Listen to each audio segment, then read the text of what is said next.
So, good morning po sa ating lahat mga kabayan. Meron tayong pupuntahan dito dahil meron kaming pag-uusapan ni Ate Marie Chris. Kailan po mga kabayan, hindi po kami nakadaan, no? Tumatawag na sana kami mga kabayan ni Ate Marie Chris dahil magpa-rescue kami dito. May natumbang mangga na galing po sa kabilang bakod po mga kabay na humarang dito sa daan na hindi talaga tayo makadaan, no? Kaya eto, na-rescue tayo kaagad sa mister at anak ni Ate Marie Chris po mga kabayan. Napaka laking puno ng mangga na nabuwal at humarang dito sa sa dinadaanan natin na papunta doon kay Ate Marie Chris. Yes, kung bakit nandito tayo mga kabayan, may good news, may bad news. So halo-halo na po yung mga kabayan. Ganun talaga. Basta tayo nanatili yung kabutihan natin mga kabayan sa puso natin para sa mga taong tinutulungan natin mga kabayan. At sana din ma-realize sa lahat ng mga tinutulungan po natin mga kabayan na mahalin, respetuhin at pagyamanin yung mga bagay-bagay na pinadaman natin sa kanila mga kabayan. So hindi tayo mawala ng pag-asa, no? Kaya tayo ng attitude, kaya tayo ng pag-uugali mga kabayan, no? Ganun po talaga. Dahil tayo ay umiikot kung saan-saan, hindi naman natin agad-agad makikita o yung tunay ng pag-uugali ng mga tinutulungan natin mga kabayan. Siyempre, dahil on the spot, biglaan, yung mga mission natin, di ba? At saka natin makikita yung tunay na pagkatao nila after 1 month, after 2 months, 3 months, no? Or after 1 year. Kahit nga mag-boyfriend o mag-asawa mga kabayan, habang hindi magtagal yung kanyang relasyon, yung kanilang pagsasama, hindi malalaman yung tunay na ugali po mga kabayan ng bawat isa. So, hindi porke naka-experience tayo ng maraming beses sa mga tinutulungan natin, 'di ba? Noon pa naman mga kabayan talagang danas na natin yung ganyang mga pagkakataon, pero hindi ibig sabihin naranasan natin, nangyayari sa channel natin ay titigil tayo sa pagtulong at titigil tayo sa pagmamahal natin sa mga kabayan. Siyempre, nandoon pa rin bagos magiging strong tayo dahil sa mga na-experience natin mga kabayan, no? At lalong lumalawak ang ating pag-uunawa at lalong lumalaki yung ating pagmamahal dahil alam natin yung bawat sitwasyon mga kabayan sa mga pinupuntahan natin. Kaya ganun pa man mga kabayan, ayan, medyo pahirapan kasi malalaki mga kabayan. Kawawa naman si Kuya. Sorry Kuya, sorry. Buti lang to the rescue kaagad. Malalaki yung sanga mga kabayan, no? Kawawa si Kuya. May nabuwal. Iwan ko, wala namang bagyo. Baka lumambot lang yung lupa sa maya-maya ulan. Lumambot yung lupa mga kabayan, kaya nabuwal yung puno ng mangga. Diba? Kahit nga tricycle dyan mga kabayan, hindi makakadaan single. Yes, makakadaan doon sa gilid. Sinubukan namin kanina, sabi ko, wag mong ipilit kasi talagang malalaki yung sanga. Buti sana kung mga maliliit lang. Kaya namin baliin mga kabayan, kailangan talaga itak. Ayan yung bunsong anak ni Ate Marie Chris. And then yung mister ni Ate Marie Chris mga kabayan. So abangan po natin, no, ang muling pagtatagpo namin ni Ate Marie Chris. Tamang-tama nandiyan yung mister niya. Linggo po kasi, tuwing linggo umuwi galing sa Bulacan po mga kabayan, din nagtatrabaho bilang isang construction worker. At si Ate Marie Chris naman po ay naghahanap buhay din dito sa tindahan niya. Yung mga anak nag-aaral, gumagawa din ng paraan kumbaga na kahit may sakit, may iniinda, ay hala sige pa rin, go pa rin, no? Hindi nawawalan ng pag-asa, gumagawa ng paraan. Katuwang niya yung kanyang mister po mga kabayan na dumadayo pa ng Bulacan from Pangasinan to Bulacan po mga kabayan. Ayan, tinulungan na. Ayan ang laki ng sanga. Diba? Tinulungan na ni Makoy. Ang laki ng sanga mga kabayan. Yes, konti na lang kuya. Rescue ka agad.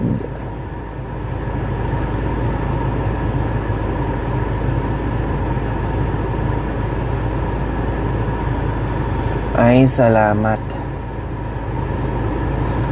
Hindi po pwede kasi dito malaking sasakyan mga kabing kasi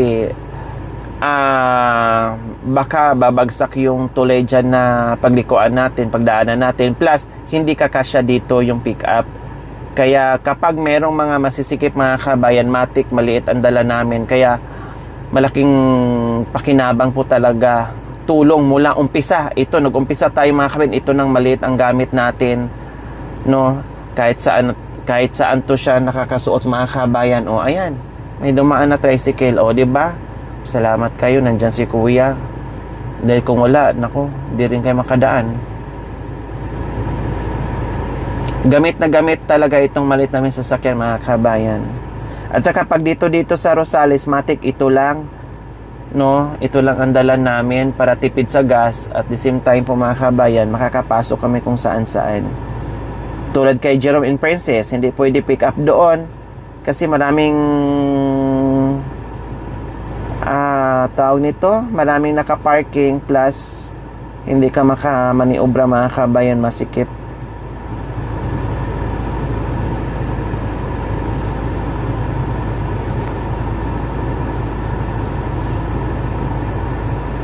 Buti na lang nandyan din kaagad si kuya.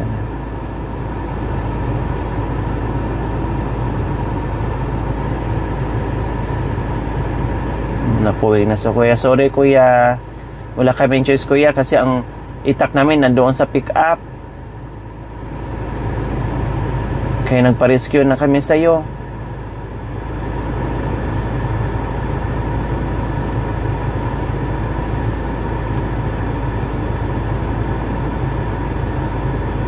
Ay, thank you. Isa na lang, yun na lang. Mababait yung mga anak ni Ate Marie Chris. Pag wala ang nanay nila, sila nagbabantay sa tindahan, maasahan mo. 'Di ba? At nag-aaral kahit malayo sila, nilalakad to nila mga kabayan papunta sa labas. Minsan binabaha pa sila dito. Ang laki ng pamasahin nila dito mga kabayan. 80 or balikan yun mga kabayan. Minsan isang biyahe lang 80. Estudyante sila, siguro mga 100 balikan isang araw. Kaya puspusan ang pagtatrabaho ni kuya at ni Ate Marie Chris. So ayan po mga kabayan, nandito na tayo. Malapit na tayo kay Ate Marie Chris. So ito yung scenario sa kanila mga kabayan. Papunta sa bahay po nila. Kapag malakas ang ulan mga kabayan, hindi rin kami dito makakapasok. Hindi kakayanin ng sasakyan natin. Pero pag ganito lang po ay okay lang. So yes, makakausap na po natin muli si Ate Marie Chris. Ang daming naawa, no? Halos para bang ang simpatiya ng tao mga kabayan, yung awa ay napunta doon kay Ate Marie Chris po mga kabayan. Dahil alam naman natin na napakabuti ng puso ni Ate Marie Chris, diba? At alam naman natin kung talagang tinayuan niya yung pagiging ate at nanay at yung pangako sa kanyang tatay na huwag pabayaan. Siguro alam ng tatay ni Ate Marie Chris mga kabayan kung bakit ganun na lang hinabilin, kumbaga binilin na kahit anong mangyari, huwag mong pabayaan si Princess, ganyan. Kaya talagang tinupad naman ni Ate Marie Chris mga kabayan sa kanyang tatay. Okay, nandito na tayo.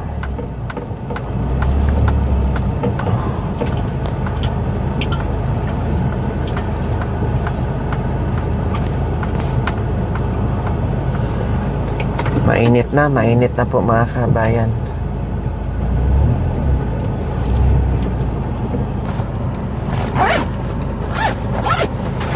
Ayan si Ate Maricruz, mga kabayan, kasi alam nila na papunta kami. Sila nga nag-rescue sa amin yung mister niya, kaya ito sinundo tayo dito sa labasan. Medyo natagal din kami doon, mga kabayan. Ang daming sanga na harang sa atin. Kuya, makikipark kuya. Good morning. Pasensya na po. Okay lang, Diyos ko, hinarangan kami. Sabi ko, parang sinadya ni Ate Maricruz magharang doon. Siguro, tinumba mo talaga yung Kalakas kasi ng hangin mangga. sa Ay, ganun. Opo, kalakas ng hangin sa Ulan. kagabi. Nagtaka ako, sabi ko, bakit may nabuwal dyan na ang alam ko, ulan lang? Yung pala, malakas din ang hangin kagabi? Opo, malakas. Ah, kaya pala nabuwal. Ang laki ng nabuwal. Doon po. Buti lang nandoon sa kabilang bakod. Kung dito yun sa labas ng bakod, ay wala hindi kami makakadaan. Talagang maglakad kami ng bongga. Oo, di ba? Ang layo-layo. Tumatawag na kami, tinatawagan ka. O maya-maya dumating yung mister mo at saka anak mo. Opo. Magkasunod lang pala kami. Ay. Oo. And then, ayun. Po, tumatakbo yung Kuya, kailangan namin ng itak. May itak kami nandoon sa kabilang sasakyan. Ay, Diyos ko. Buti nandyan yung mister mo. Dumating po kagabi. Ah, Sa birthday nung panganay namin kailan? Birthday ng panganay mo? Opo, ilulutuan niya ng kahit na pang-ulam lang, tapos kanin. Ay talaga, grabe. Ang ganda naman ng pagkapunta ko dito. Jackpot, may may handaan. May birthday? Talaga? Kayo Ay, wow. So, ayan po mga kabayan. Diyos ko, ang ganda ng punta namin dito dahil may birthday pala. Hi, doggy. Pai, galo. Anong niluto nyo? Yan lang pong ulam, tapos kanin. Ha? Salo na lang. Ang dami namang gamot. Ay, gamot ko po. Diyos ko mga kabin, ang daming gamot ni Ate Maricruz, oh. Hindi ka nahihilo dito, Ate Maricruz? Ang dami-dami ng gamot. Ay, apo. Ang daming gamot ni Ate Maricruz. Ay, sorry. Ang daming gamot ni Ate Maricruz. Yan. Nakarating na rin kami dito, pero ang ganda ng aming pagdating dito, mga kabin, kasi may birthday. Oh. Ilang taon na yung mo? 20 po. 20, isang taon lang, dibo na. Opo, next year. Wow. Pai, galo ko Manila. Ilang gamot ang iniinom mo araw-araw? Ilang piraso? Kuan po. Kada isang pangalan po kagaya yan, dalawa, bali 12. Tapos yung isang high blood ko, tapos yung pang... Parang komplikasyon na yung sakit mo, Ate Maricruz. May sinabayan ka pa ng high blood? Opo. Kasi dati nag-i-inject ako, ayoko na kasing masundan yung bunso ko. Ngayon, sa tagal-tagal na 5 taon siguro nagpapamily planning ako. Hindi ako nireregla. Tapos nang nagpa-check up po ako, sinabi ng doktor na lakas ng taas ng BP. Kaya pinatigil po hanggang ngayon. Pag nagpapa-check up ako, 140, 100, ganun. Ay, Diyos ko. Uminom ka ng planning? Family planning po. Family planning. Injectable po. Oo, kailang hindi ka dinatnan, kaya parang naipon yung dugo, gano'n? Parang Opo, gano'n? hindi makalabas. Hindi po ako kasi nireregla nun. Diretso. Sabi naman po ng doktor, yung dugo daw nagsi-circulate, kaya okay lang. Pero dahil sa napakataas po ng BP, pinahinto. Nakita ko ang dami yung gamot, biro mo, 12. Tapos mayroon pa sa high blood, losartan. Ano bang gamit mo? Losartan? Losartan lang po kasi yung amlodipine po, hindi ako makahinga. Kasi medyo iba ang ng amlodipine. Ako naman, ganun din. Losartan lang din, 100 milligram. 50 lang po 50 sa sa'yo. So, ayan. Anong luto nyo? Yun pong, pasok po kayo dito sa munting bahay namin. Pasensya na po kayo. Okay lang. Medyo mainit, no? Opo. Hindi pa ganun kabongga yung mga kamay. Medyo mainit kasi, ayan, isang dangka lang, Yero na. In fairness, ito yung mga bata. Opo, yan po yung Itong panganay. Tapos ito, Siya rin lang po yan. ay, siya din ba yan? Ito, siya din. Yung bunso.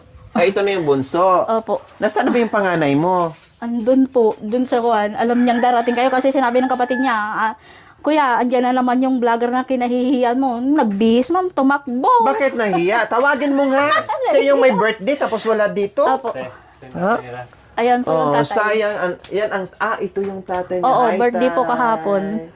Oh, ito ang tatay niya. Birthday niya po kahapon, 76 na. Oh, ito ang tatay niya, mga kabayan. Ito yung mga anak. Opo.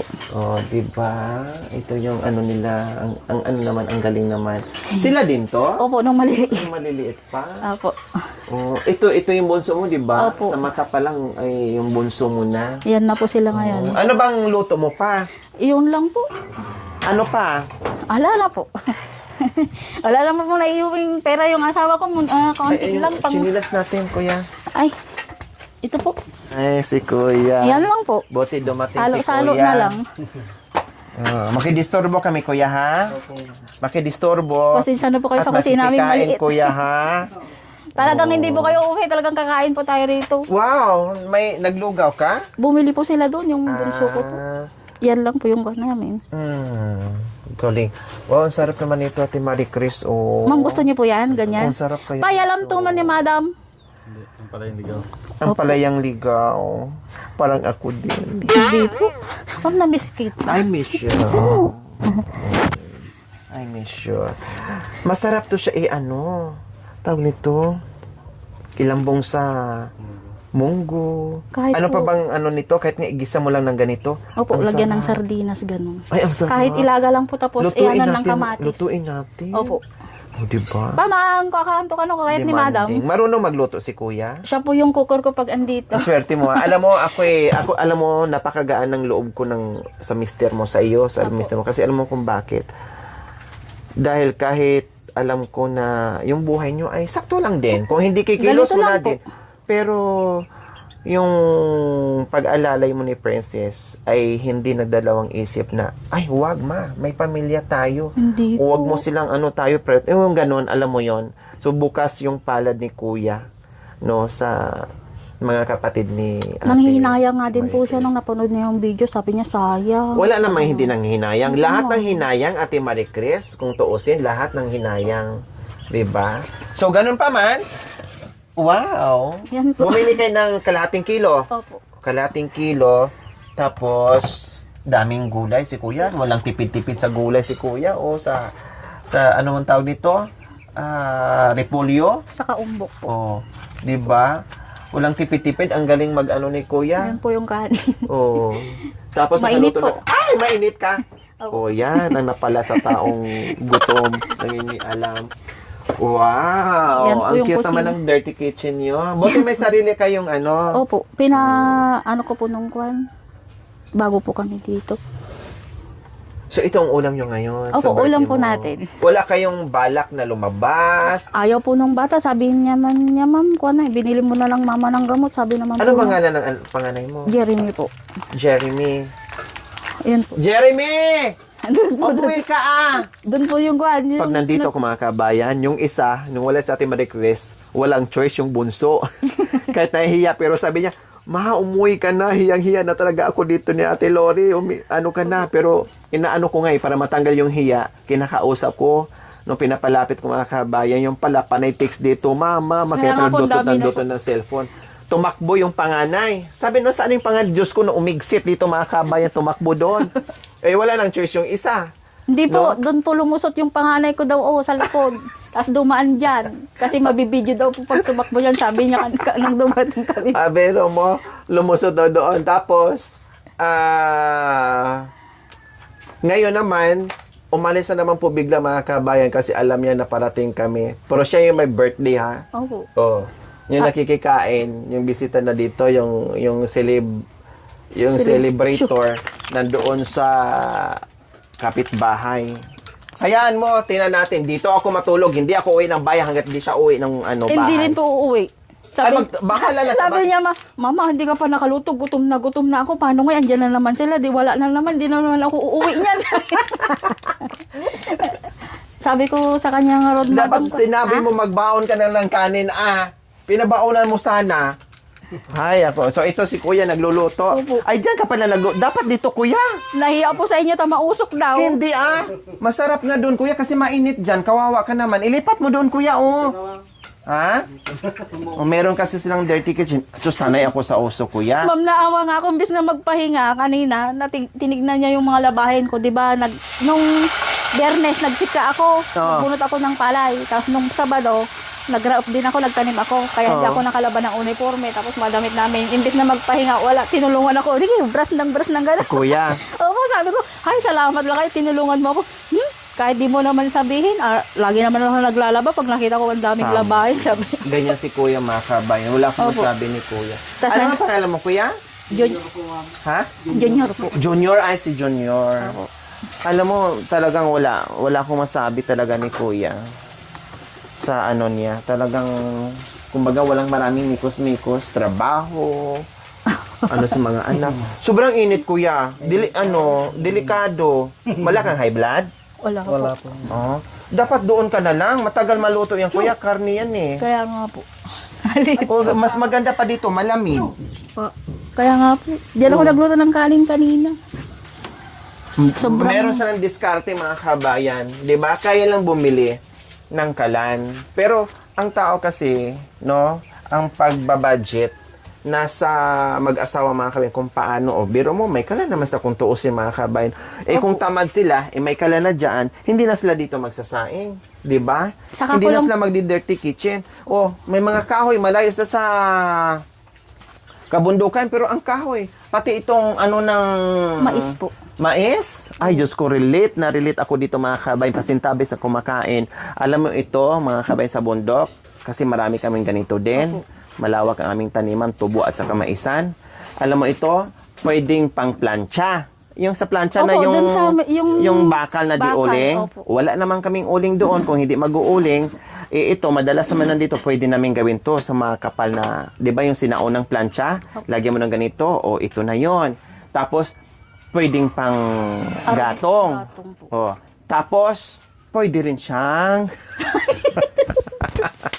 Totoo yan, oo. Walang halong biro. Yan po yung Ganyan ang ginagamit ginagamit. ko pagkakuha. Maraming purpose to. Biro mo, ang laman nito, nakakain. Diba? Di pa. Nilalaga. Oh, tapos, Eto nandyan.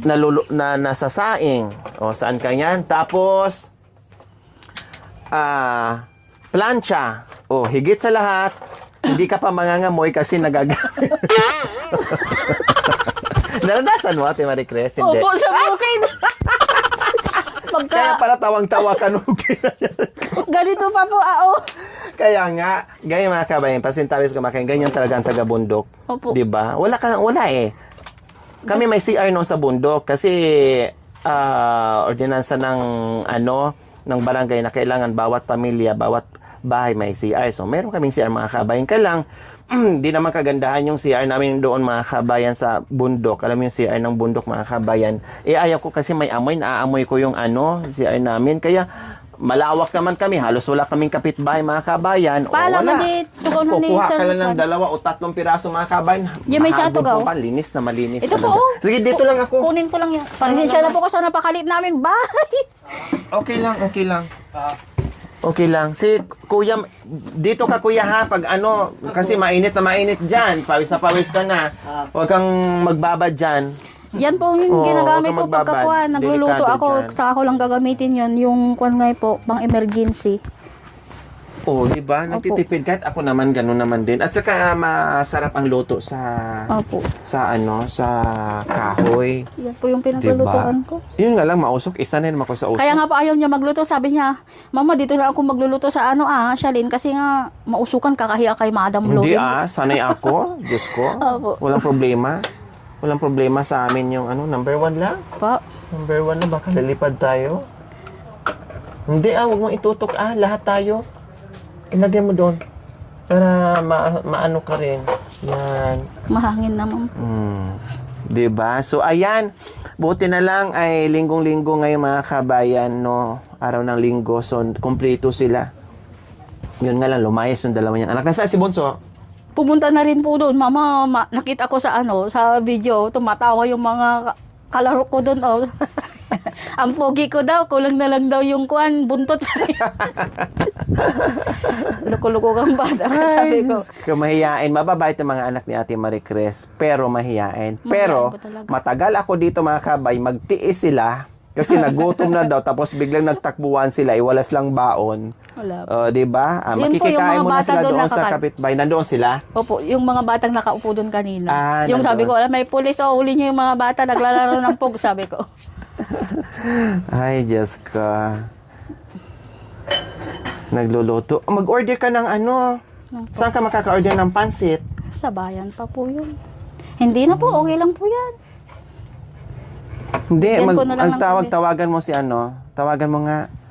Kausapin ko. Hindi, mag-order tayo ng ano. Kahit man lang yung pansit saka spaghetti. Para hindi natin magluto kasi mainit. Mag-order tayo tapos cake. Pauwiin mo mamaya ha. Nahiya po. Sabi ko nga lumabas na lang kami, tandito yung papa niya, ayaw niya po. Sabi mo, hindi ka naman isama sa kamera. Oh, kung nahiya sa kamera. Wala. Ano problem? Kahapon po kasi birthday ng tatay, hindi po ako nakadalo kasi doon sa sementeryo. Maghapon po kasi kami nagtanim ng palay.